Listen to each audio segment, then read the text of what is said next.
Hello, good morning, good afternoon, everyone. Today, I will be presenting a book called The Cambridge Handbook of Sociolinguistics. The purpose of this video is to tell what I know about sociolinguistics and give an explanation to all of you that might be interested in learning sociolinguistics.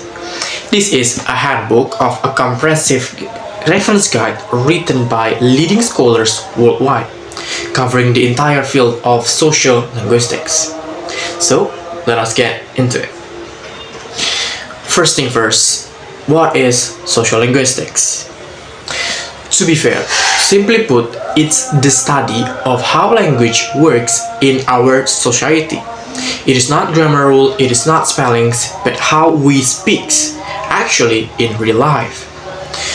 The core questions is, why do people speak differently depending on who they are and who are they talking to? If you think about it, you talk differently with your friends. That is sociolinguistics. The key is that language reflects our identity, our class, our gender, ethnicity, and where we came from. That is about sociolinguistics. Okay, so now we move about the book. The book that I'm reading as a reference has 20 chapters and written by different experts. The editor is Professor Rajin Mastrif from the University of Cape Town. The purpose of this book is to be a reference guide in learning about sociolinguistics. It gives a deep overview of every major area in sociolinguistics. It's not meant to be read cover to cover, but as a complete map of the field. Okay, so now we want to know about sociolinguistics, right? In the book, it says that there are 5 main parts that we need to learn in learning sociolinguistics. But first thing first, we need to learn about the foundations. These parts lays the groundwork.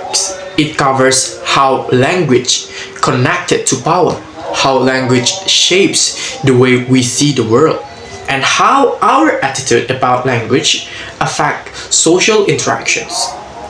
It also touches about on differences between spoken and written language, or even sign language. That is unique about the first foundations. Okay, now we seek about interactions and discourse. This is the part 2, which are focuses on how we actually communicate with each others in everyday situations. Conversations analysts look at how we take turns and manage talks. Pragmatics is about the gap between what we literally says and what we actually means, because context changes everything. And the sociolinguistic of styles tell us that people don't speak one fixed way. We constantly shift our styles depending on social situations. So that is why on pragmatics, it is not literally what we say, it is what we mean, because context changes everything. And sociolinguistic of styles tells that people don't speak one fixed ways, but consistently shift their styles depending on the situations. Okay, so we move to dialects and society. We know that some of the people have different dialects, they have different accents, and here is what we learn about it. So this is the part 3, where we learn about dialects and society. It is the way we speak that people can tell a lot about who we are, our social class, our regions, our gender, ethnicity, where we came from, all of those factors. It is shape who we use language. For examples, your accents can tell people where you came from, sometimes down to which city or neighborhood. And research also shows that people across different genders and ethnic backgrounds use language in distinct way. So our ethnicities, our where we came from, our genders, our beliefs, maybe can change the way we speak, our dialect, and people can identify oh, this guy speaks this way, this means he is from here. That is what about dialect and discourse. Alright, and now we move to part 4, which is multilingualisms and language context. And this is something interesting, yeah, because most people in the world speaks more than one language. And for myself, I speak 2 languages: Indonesia, Minang, and English, which is, maybe we call it trilingual, but I don't know. Yeah. Multilingualism is the global norm, not the exceptions. The book also covers code switchings between language mid conversations, which is actually a skill and not a confusion. You need to understand that code switchings is a skill, not a confusion. Now, what is code switchings, you might ask? Code switchings is when you speak 2 languages and you combine them. For examples, tomorrow kamu pergi ke sini gak ya? For examples like that, yeah, because we combine English and Indonesia's language. That are what code switchings. It is commonly happens between people who can speak 2 languages, because in their brains they try to combine it, and most of the time these people speaks like that because they wanted to sound more cool, maybe more attractive to others. You can speak, and it gave you like social status.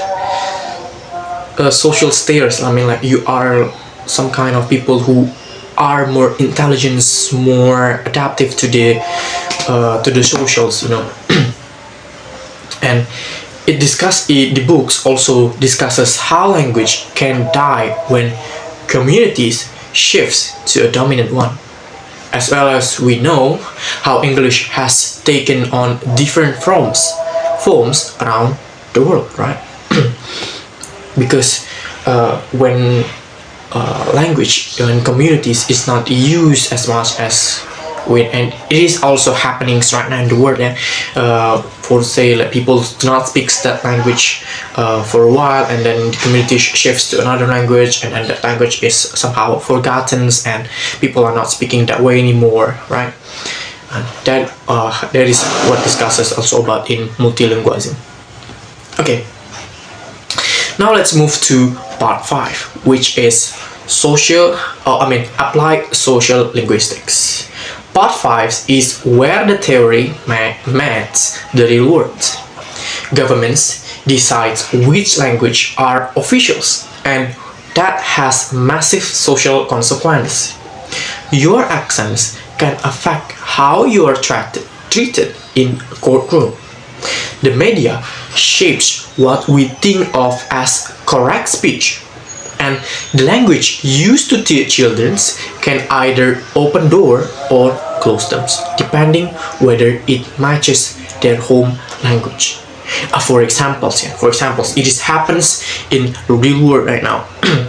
Someone who can speak English in British accents is seen more attractive, more intelligent, but someone who speaks English for example, in my case studies, someone who speaks in English with accents that is not quite good, which is, for example, like they live in rural areas where they are having difficulties in pronouncing accents in certain ways, they might get mocked up by their friends because the way they speak, and that is what's happening right now in the world.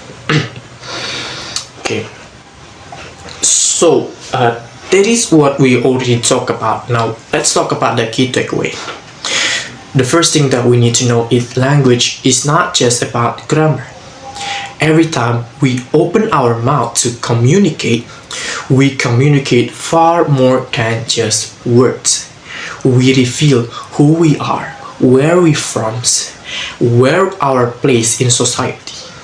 Sociolinguistics helps us understand that every accent, every dialect, and every language choices carries meaning, and that, guys, meaning is matters above all everything.